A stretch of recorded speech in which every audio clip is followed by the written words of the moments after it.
नमस्कार फ्रेंड्स, मैं सुनील यादव आप सभी का स्वागत करता हूं आपके अपने YouTube channel aim with Sunil पर। दोस्तों 69,000 शिक्षक भर्ती की आज 28 जुलाई की सुनवाई बहुत ही ज़्यादा महत्वपूर्ण रही।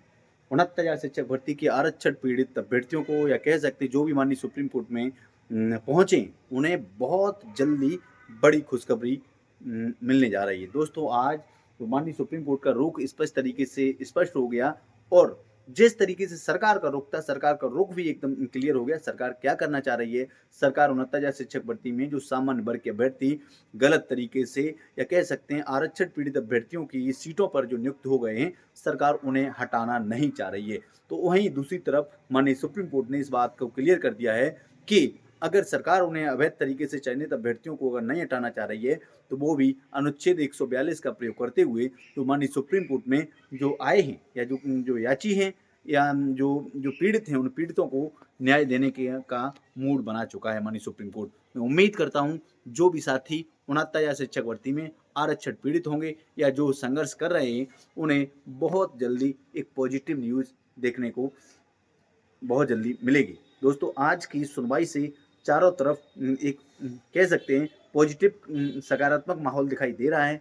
काफ़ी कुछ संभावनाएं जताई जा रही हैं कि 69,000 शिक्षक भर्ती के आरक्षण पीड़ित अभ्यर्थियों के जल्द ही अच्छे दिन आने वाले हैं। जैसा कि माननीय सुप्रीम कोर्ट में आज जो भी याचियों की तरफ से जो वकील थे या 69,000 शिक्षक भर्ती के जो आरक्षण पीड़ित अभ्यर्थियों की तरफ से जो वकील थे, सभी ने अपनी अपनी रिटर्न सबमिशन प्रेजेंट किए और माननीय सुप्रीम कोर्ट में कल सरकार ने एक अपना रिटर्न सबमिशन दाखिल किया। हालांकि जो 20 जुलाई को सरकार ने एक अपना रिटर्न सबमिशन दाखिल किया था, उसमें 8,200 प्लस अभ्यर्थियों की एक लिस्ट थी, जिसमें से लगभग 5-4 अभ्यर्थियों की ऐसी लिस्ट थी जो अभ्यर्थी तीनों काउंसलिंगों में फर्स्ट सेकंड थर्ड जो 3 काउंसलिंग हुई, उन तीनों काउंसलिंगों में उन्होंने भागीदारी नहीं की। सरकार ने उन सीटों को जोड़ दिया था, 4940 के समथिंग वो सीटें हैं।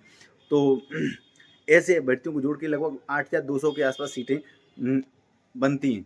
सरकार ने उन सीटों को हटा अब उस मैटर पे ये हो सकता है कि सरकार उन सीटों को घटाते हुए एक मेरिट डाउन करेगी और जिस तरीके से 69,000 शिक्षक भर्ती में जो सामान्य वर्ग के अभ्यर्थी जो अभी सरकार ने जो अपना कट ऑफ बताया था जनरल वर्ग का, वो जनरल वर्ग का कट ऑफ 69.44 बताया था।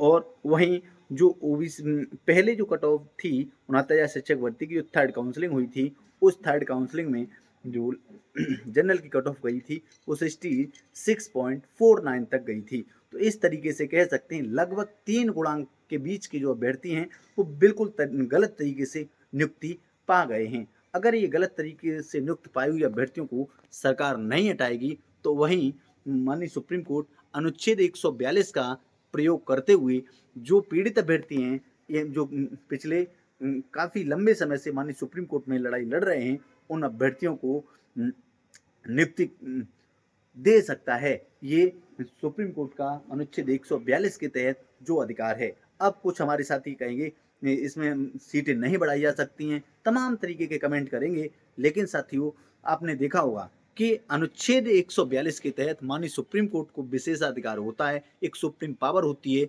सुप्रीम कोर्ट उसी सुप्रीम पावर का प्रयोग करते हुए जो पीड़ित अभ्यर्थी हैं, काफ़ी लंबे समय से जो संघर्ष कर रहे हैं, उन संघर्षरत साथियों को जल्द न्याय मिलेगा। मैं एक बात और कहना चाहता हूँ, जो भी अभी तक जो अभ्यर्थी याची नहीं बने हैं या जो जहाँ पर भी याची बने वो सारी चीज़ें अपनी कंप्लीट कर लें और जो अभी तक जो याची नहीं बने अंतिम सुनवाई तक याची बन सकते हैं। अंतिम सुनवाई तक अगर आप माननीय सुप्रीम कोर्ट में पहुँच जाते हैं तो कहीं न कहीं आपको भी बेनिफिट मिल सकता है।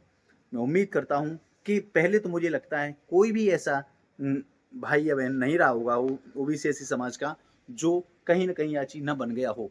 अगर आप अभी भी माननीय सुप्रीम कोर्ट में याची नहीं बने हैं तो आप हमसे जुड़ सकते हैं। हम 9149257418 पर 9149257418 पर हमसे जुड़ सकते हैं और आप उसमें अभी भी लास्ट सुनवाई से पहले याची बन सकते हैं। अगर आप माननीय सुप्रीम कोर्ट में याची बन जाते हैं और बाय द वे जिस तरीके से आज माननीय सुप्रीम कोर्ट का रुख रहा याची लाभ देने का या पीड़ित अभ्यर्थियों को न्याय देने का, तो हो सकता है आपको भी उसमें लाभ मिल जाए। मैं उम्मीद करता हूँ आप लोग इस बात को समझ रहे होंगे। साथ ही साथ जो साथी पिछले काफ़ी लंबे समय से पीड़ित हैं, परेशान हैं, उन्हें ये लगता है कि पता नहीं सुप्रीम कोर्ट से कब न्याय मिलेगा, कितनी मेरिट जा सकती है, क्या हो सकता है, इस पर भी थोड़ी बात करते हैं दोस्तों। तो माननीय सुप्रीम कोर्ट से जो न्याय है, जल्द न्याय मिलने की उम्मीद बन चुकी है। अब मेरिट कितनी जा सकती है, क्या हो सकता है दोस्तों, अगर मुद्दा मेरिट पे डिसाइड होता तो बात कुछ अलग होती, सारी चीज़ें मेरिट पे डिसाइड होती, लेकिन अब यहाँ पे याचिलाव की प्रबल संभावनाएं बन रही हैं दोस्तों। अगर याचिला मिलता है तो कोई भी मेरिट की बात नहीं होती है याचिला पे, क्योंकि आपने देखा होगा आंसर की में भी माननीय सुप्रीम कोर्ट में याचिलाव दिया गया। जिस तरीके से जब आंसर की में याचिलाव दिया गया था तो उन्हीं लोगों को लाभ मिला जो जो माननीय सुप्रीम कोर्ट में याची थे। इसी तरीके से 72,825 की एक भर्ती में 2012 वाले लोग थे, जो बीएड 2012 के लोग थे, ऐसे लोगों को भी बेनिफिट उन्हीं लोगों को मिला था उस तत्कालीन जो माननीय सुप्रीम कोर्ट में याची बन चुके थे। तो इस तरीके से जो यहाँ पर याची हैं, काफ़ी ऐसी उम्मीद की जा रही है कि जल्द सुप्रीम कोर्ट में पीड़ित अभ्यर्थियों को न्याय मिलने जा रहा है और बहुत जल्द आरक्षित पीड़ितों को न्याय की उम्मीद लग चुकी है। अब इसके साथ साथ सरकार ने अपनी मंशा स्पष्ट कर दी है कि सरकार उन लोगों को नहीं निकालेगी जो बीते कई सालों से जॉब कर रहे हैं। तो दोनों अब और जो मेन बात रही है, सरकार ने माननीय सुप्रीम कोर्ट ने माननीय सुप्रीम कोर्ट में माननीय जस्टिस दीपांकर दत्ता सर की बेंच ने माननीय AOR मनदीप काल्रा सर को नोडल अधिकारी नियुक्त किया गया है, जहां पर सभी पक्षों के वकील अपने अपने रिटन सबमिशन वहां पर छोटे छोटे मतलब सहमति वहां पर उनके पास देंगे और नेक्स्ट सुनवाई जो मंगलवार से लेकर शुक्रवार तक डे बाई डे होगी और काफ़ी कुछ संभावना है कि अगले सप्ताह में ये ऑर्डर रिजर्व होने की प्रबल संभावनाएं दिख रही हैं। काफ़ी कुछ ऐसी चीज़ें लग रही हैं कि सरकार बीच का रास्ता अगर निकालेगी तो कहीं ना कहीं जो पीड़ित अभ्यर्थी काफ़ी लंबे समय से भटक रहे हैं, काफ़ी लंबे समय से न्याय की उम्मीद लगाए बैठे हैं, उन्हें न्याय मिलेगा। और जो जनरल वर्ग के अभ्यर्थी जो सरकार के अधिकारियों की गलती के कारण अंदर हो गए हैं, उन अभ्यर्थियों की भी नौकरी पर कोई आँच नहीं आएगी। अब देखने वाली बात तो ये होगी कि जो आगामी सप्ताह है, इन सरकार माननीय सुप्रीम कोर्ट से आरक्षित पीड़ित अभ्यर्थियों को न्याय मिलता है या फिर डेट पे डेट लगती जाएगी, ये सारी चीज़ें देखने वाली होगी।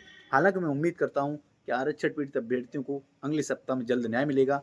हम सब लोग जो पिछले समय से 5 साल से भटक रहे हैं, हम लोगों को नियुक्ति मिलेगी, हम लोग अपने अपने विद्यालयों में होंगे। दोस्तों पुनः आपसे कहना चाहता हूँ, आप लोग अगर याची नहीं बने हैं तो अभी भी अंतिम तारीख तक आप याची बन सकते हैं। नंबर है हमारा 9149257418। व्हाट्सएप मैसेज कर सकते हैं, बहुत ज़्यादा जरूरी हो तो ही कॉल कर सकते हैं। मैं उम्मीद करता हूँ आप लोग इस बात को समझ रहे होंगे। बने रहिए इसी चैनल एम विद सुनील पर। मैं आपका दोस्त सुनील यादव। जय हिंद, जय भारत, जय संविधान।